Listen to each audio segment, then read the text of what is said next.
자, 그러면 5개를 이제 주시함으로써 있는 그대로 반복하고 주시함으로써 5개를 가라앉히는데 도움이 되는 이런 그 내용들에 대해서 쭉 나오는데요. 감각적 욕망을 잘 이겨나가기 위해서는 시체와 신체의 내부 관찰, 감각 체험의 자제, 적절한 식사량을 아는 것이라고 했어요. 그러니까 이거는 욕망을 조절하는 건 시체관, 부정관이 으뜸이죠. 그래서 이걸 먼저 보시고요. 신체 내부를 관찰한다. 그래서 9개 구멍에서 모든 그 노폐물이 나간다. 이렇게 얘기를 하고요. 그리고 똥오줌, 피고름으로 차 있는 걸 보라고 하죠. 그리고 감각 체험의 자제, 그러니까 내가 좋아하는 것, 좋은 걸 보러 다닌다거나 좋은 소리를 듣는다거나 좋은 촉감을 자꾸 만진다거나 그걸 발전하게 되면 거기에 자꾸 집착하니까 이건 마치 초콜릿을 많이 먹으면 거기에 집중하고 나중에는 안 먹게 되면은 마치 그 탄수화물 그 증후군처럼 그렇게 되는 것처럼 거기에 집착하게 되니까 그걸 좀 자제해야 되고요.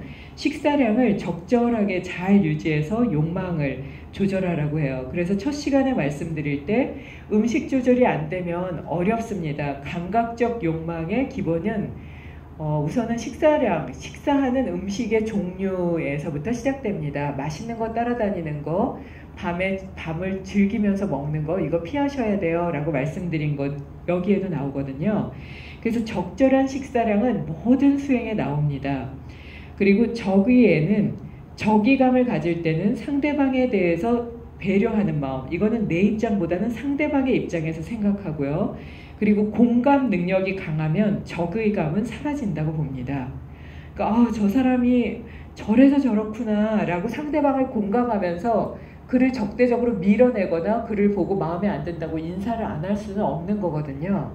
이게 상대방에서 배려하고 넘어서서 상대방의 입장에서 공감한다는 건 코란, 성경, 불경, 요가, 경전 모두에 나옵니다.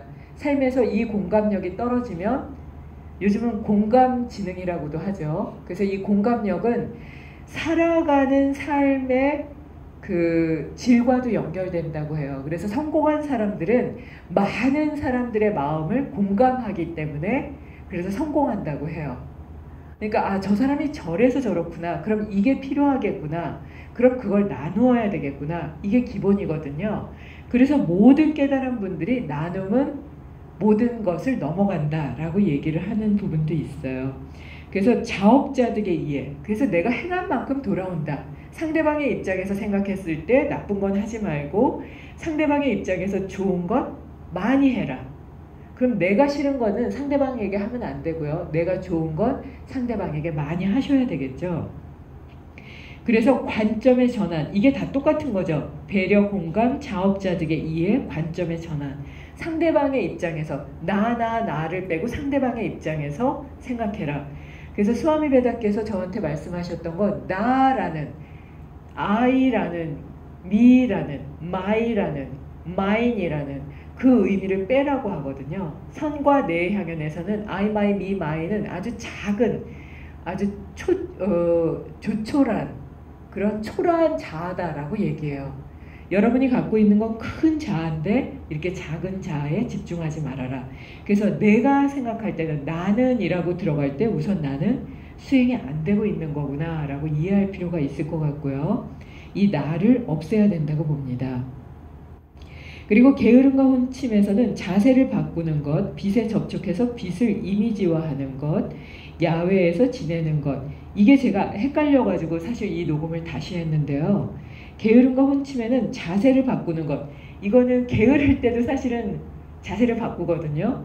그리고 빛에 접촉해서 빛을 이미지화하는 것, 이거는 거의 혼침 상태처럼 망상을 가질 때도 그럴 수가 있어서 명상을 하면서 빛에 집중한다거나 또는 스마트폰이나 컴퓨터를 보면서 그것에만 집중하는 것도 이것도 게으르고 마치 혼침처럼 혼란한 상태예요.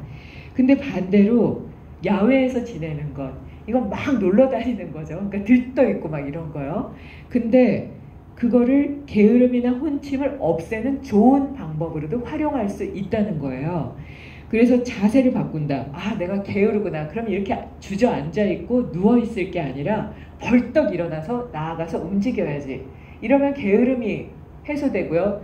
자세를 바꾼다는 건 아침에 누워있다가 새벽에 눈을 뜨고 내가 명상하고 앉아야지 할 때도 자세를 바꾸게 되거든요. 근데 반대로 자세를 바꾼다는 건 집중하지 못해서 정신적으로요. 명상을 해야 되는데 집중이 안 된다거나 잠을 깨기 위해서 막 이렇게 비트는 경우도 있어요. 이것도 자세를 바꾸는 거거든요. 어느 쪽으로 보느냐에 따라서 자세 바꿈은 게으름을 이기느냐 또는 게으름의 마음에 지느냐의 문제이기 때문에 두 가지 성향으로 볼 수도 있어요. 그래서 이 부분 때문에 제가 앞에 이 5개를 처음에 한번 이렇게 봅시다 했던 게 이 책을 보실 때도 이런 면도 있고 저런 면도 있다는 걸 다른 책의 지식과 내 경험과 같이 섞어서 봐야 될 것 같아요. 그리고 나서 빛에 접촉해서 빛을 이미지화하는 것. 이거는 빛에 접촉해서 빛을 이미지화한다. 이거는 그 트리타카라 그래서 촛불을 보면서 명상을 하는 게 있거든요. 그래서 혼침하지 않게 이게 게으르지 않게 아주 집중하는 방법도 되지만 말씀드렸듯 빛의 움직임에 그러니까 영상을 보는 것에 집중하고 거기에 집중하면서 명상을 하면서 그 빛이 명상의 끝인 것이냐 그렇게 생각하는 것도 게으름과 혼침에 들어가니까 잘 나누셔야 돼요. 그 다음에 야외에서 지내는 것 이거는 요가 책에 보면 야외에 자주 나가지 않고 여행을 가지 않기를 권하는데 너무 게을러진다거나 혼침이 될 정도로 혼돈스러운 상황이고 우울증에 빠져있다, 우울하다 그러면 야외에 나가는 거거든요. 그래서 야외에서만 지내라 하는 건 아니에요. 그래서 이것도 요 게으름과 혼침에 대해서는 반을 나누어서 어떤 방향으로 활용하느냐에 따라 악화되기도 하지만 이거를 완전히 혹전시킬 수 있는 방법도 되니까요. 양쪽을 함께 잘 살펴봐야 될 것 같아요. 들뜸과 후회는 넓은 견문을 갖고 확실히 묻는 것, 자신을 살피는 것, 경험이 풍부한 사람을 존경하는 것 이렇게 되면 들뜸과 후회가 일어나지 않는다.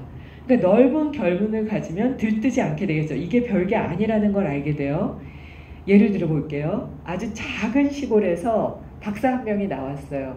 근데 넓은 견문이 없어요. 그러면 정말 세상을 다 얻은 것 같아요. 막 들떠요. 동네 전체가.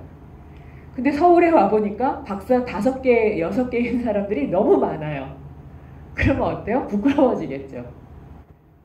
그러면 이 들뜸이라는 건 어때요? 좁은 소견으로 아주 어리석게 보면 들뜰 수 있다는 거예요. 마치 이것처럼. 예를 들면 어린아이들이 기역, 니은, 디귿, 리을을 배우면 막 들떠서 엄마 나 이것도 배웠어 저것도 배웠어 간판을 읽지만 박사가 몇 개인 분이 그 단어를 외우면서 나 이것도 배웠어 저것도 배웠어 라고 들뜨진 않는다는 거예요. 그러니까 견문이 넓다는 건 들뜸을 가라앉게 해요. 그래서 그 견문이 넓어서 완전히 깨닫게 되면 어떤 상황에서도 들뜨지 않게 돼요. 부처님이 말씀하신 공이나 무상, 무아를 알게 되겠죠. 우리는 다 거기를 향해 가는 게 아닌가 싶고요. 그리고 확실히 묻는 거예요. 명확하게 물으면 들뜨거나 후회하지 않게 되겠죠. 그리고 나 자신에 대해서 항상 살피게 되면 후회하지 않겠죠. 내가 원래 이러니까 그렇게 이런 결과가 나왔구나 알 수 있을 텐데요. 경험이 풍부한 사람을 존경하고 그의 그 존경심을 갖고 그 얘기를 들으면서 내 삶에 적용한다면 들뜬다거나 후회하는 그런 어리석은 어두운 마음은 갖지 않게 된다고 봅니다. 의심에는 넓은 견문, 분명하게 묻는 것, 자신을 살피는 것, 자신을 믿고 이해하려는 것 이게 같이 들어간다고 봐요. 그러니까 들뜸과 후회는 의심과 같이 엮어질 수밖에 없다는 거 이거는 좀 나중에 시간이 되면 이거는 많이 고민해 볼 수 있는 부분이거든요. 하지만 그냥 단어적으로도 이해할 수 있으니까요. 한번 잘 고민해서 정리해 보는 것도 좋겠습니다. 감사합니다.